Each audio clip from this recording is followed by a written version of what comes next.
tipo di cui ti ho parlato? Vieni a cena da me stasera. Questo dovrebbe essere piatto forte. Ti prego, dimmi che si può fare qualcosa. Beh, una cosa si può fare. Tu torna a prepararti. Al resto ci penso io. Ci vediamo tra un paio d'ore. Il piatto. Grazie. Devo dire che assaggiando la cucina di tante persone non ho mai trovato una ricetta del pollo al curry uguale all'altra. Quello che mi stupisce di più è che negli ultimi anni la ricetta si sia molto semplificata e sono rimasti solo il pollo e il curry e sovente sparisce la salsa. Quindi oggi vi propongo una deliziosa ricetta per la salsa molto in voga negli anni 80, decisamente un mio cavallo di battaglia.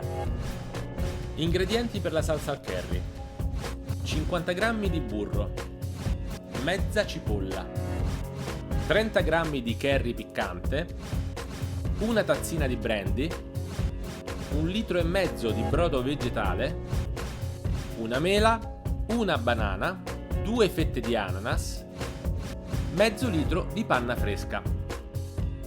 Sciogliamo il burro in una pentola capiente, tritiamo la cipolla e tuffiamola all'interno facendola appassire leggermente. Aggiungiamo la metà del curry e finiamo di soffriggere. Versiamo ora il brandy e facciamo sfumare l'alcol. Sbucciamo la mela, tagliamola in fettine sottili e aggiungiamo al soffritto. Facciamo lo stesso con le fettine di banana e 2 fette di ananas tagliate sottilmente.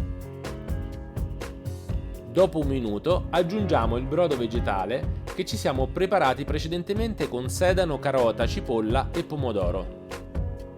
Lasciamo bollire la salsa per circa un'ora. Quando la frutta sarà sfaldata, immergiamo il frullatore ad immersione nella pentola direttamente sulla fiamma e rendiamo completamente fluido il tutto. A questo punto aggiungiamo il restante curry e sciogliamolo con l'aiuto di una frusta. In ultimo uniamo la panna e facciamo bollire ancora 20 minuti. Per addensare, preparare un roux a freddo con burro e farina ed aggiungetene, sempre girando con una frusta, fino a che la salsa avrà raggiunto la densità giusta per i vostri gusti.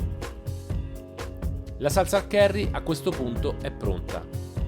Per ottenere il classico pollo al curry vi suggerisco di tagliarlo in piccoli bocconcini, salatelo ed infarinatelo, rosolatelo in padella esteriormente senza cuocerlo del tutto. Quindi copritelo di salsa al curry e finitelo di cuocere qualche minuto facendo bollire. Servitelo con del riso pilaf ed abbondante salsa. Il sapore piccante del curry, affievolito dalla presenza della crema di latte e aromatizzato dalla frutta che si discioglie nella salsa, rende il tutto unico, gradevole, ma allo stesso tempo deciso. Per completare questa armonia, servite il pollo al curry con un Castelli di Jesi Verdicchio, riserva di OCG classico, San Sisto 2011.